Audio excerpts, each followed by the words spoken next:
Okay, let's talk about this entire situation here. All right. Now, your question is predictability a bad thing?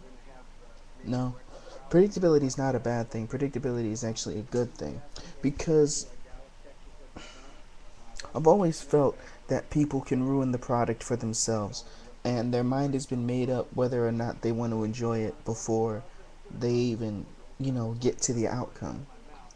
It's like it's like I said, it can take something away from the match because I know I'm not gonna be surprised, but it doesn't take away the fact that it's a good match. I mean, how many matches can you predict that Hulk Hogan was gonna win, or how many matches can you predict Triple H is gonna win, or how many matches can you pick Batista is gonna win? I don't know if the biggest problem is necessarily who is winning, but how they win. People's biggest gripes on Triple H and things like that isn't really that he wins all the time. That's one of the big gripes, but it's not the hugest gripe. One of the hugest gripes, besides his politics, is how he can make people look like they don't even belong in the ring with him. It wasn't so much the fact when he came back how he beat Carlito and things like that. He beat Carlito. It was how he beat Carlito. He beat Carlito in a weapons match without using any weapons whatsoever, completely showing like Carlito wasn't in his league. See, that's the big issue with people like with the Triple H thing or something like that. It's not the fact that they win, it's how they win. When the biggest complaint is when he wins and he makes them look like they don't belong in the ring with him when they really do, or where he can just bury a really talented person in like 5 seconds. That seems to be the biggest gripe. It's like you know he's gonna win, but it's how he wins. And I have some gripes on how he beat the Undertaker, but I can understand it storyline wise and things like that. And I know he's gonna be the one to face Orton at WrestleMania. I know all this. I even predicted on the Raw that Orton was gonna do something and that Triple H was gonna come as Super Triple H and try to take it away from him. Did that when I predicted all those things and I knew those things, but at the same time, am I gonna just say, okay, I know what's gonna happen, I'm not gonna watch the show? No, I don't make the decision on whether or not I'm going to enjoy the show based upon a known outcome. Do you know how many spoilers are on the internet that tell us what they're planning the outcomes of matches are? Seriously. If you're just going to read the internet, then don't even watch it all. Seriously, that's my opinion to people that want to say, well, I knew it was going to happen, so I decided not to enjoy it. How many times can you not know what's happening? How many times do you know what's happening in wrestling? You should be able to know what's happening here or there. I know it would be a shock, it would be a swerve, but you got to think about where would the storyline go from there. And like I say, I knew that Edge was going to win the Elimination Chamber from the moment he took Kofi Kingston out of it. I knew that, but it doesn't take the fact away from the Elimination Chamber being an awesome match. Like I gave it 4.5 stars, not because I knew Edge was going to win. That didn't take away from, like I said, it took away a little bit for me personally, but the fact of the matter is, it was an amazing match, regardless of whether you knew who was gonna win or not. So it's not overrated; it's underrated, if anything, because people take too much credit away from matches where they can predict the ending. But the thing is, it's like Truth Slayer said, you can predict the ending of a movie, but that doesn't stop it from being a good movie. Sure, but the reaction that most people get from movies is like, "Meh, I saw that ending coming. I saw that ending coming. It was a great movie, but if I could change the ending, it would be a little bit like this." Nobody says when they walk into a movie theater, "Oh, is he the good guy? Okay, I know he's gonna win. I'm not gonna enjoy the rest of the movie now." No, it's the journey of the whole movie. Now, occasionally you get a twist. Occasionally you get a twist, and you're marking out for the twist and things like that because you didn't see it coming.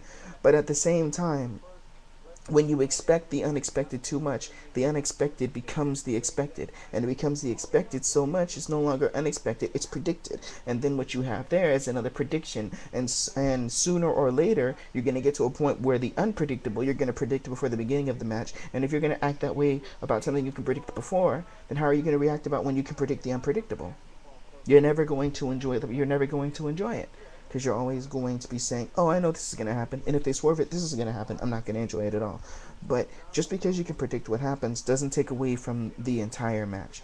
So is predictability a really bad thing? I say predictability is only a bad thing where you can predict it down to the certain point. It can't just be, oh, they're gonna win.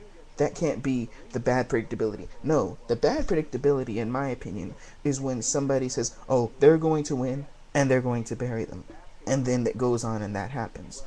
And when that kind of predictability, that's when there's a problem, and that's where there's a system. There was a point where you could predict when Triple H was going to bury someone. You could just tell that once he got out there that this guy he was in with was going to get buried, and that was the whole issue and the problem. I would have no problem with Triple H beating Carlito or beating people on the roster if he didn't make them look like they were second rate to him in the first place, and if he didn't keep trying to put them in these one-on-one matches where he can't carry the match but he treats himself like he can. That's the whole issue with Triple H here.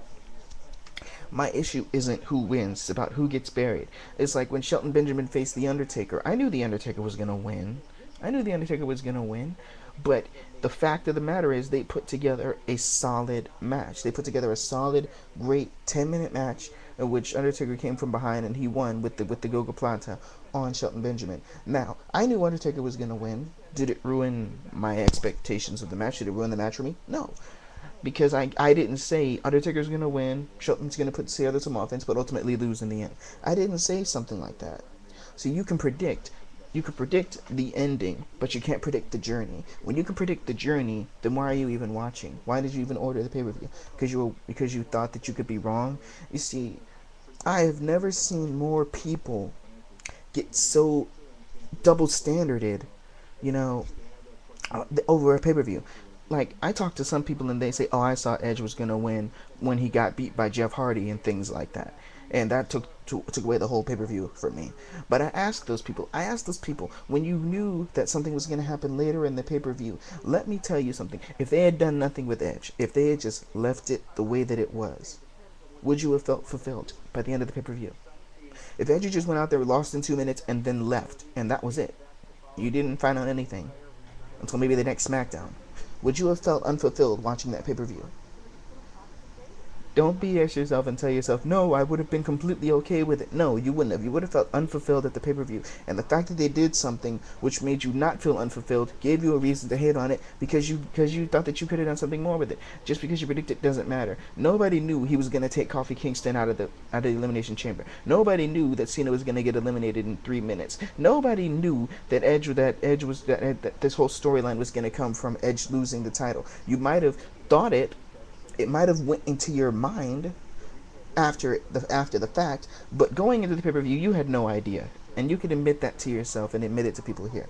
People need to stop acting like they predict things as soon as they happen. Hindsight is always 20/20, but going into that Elimination Chamber, you didn't predict any of this. So none of this was predictable. Maybe it was predictable after it happened, but you didn't predict it in the entire situation. So don't discredit a pay-per-view for giving you something you expected in an unexpected way, because if they just give it to you in a half way where they didn't even look like they tried,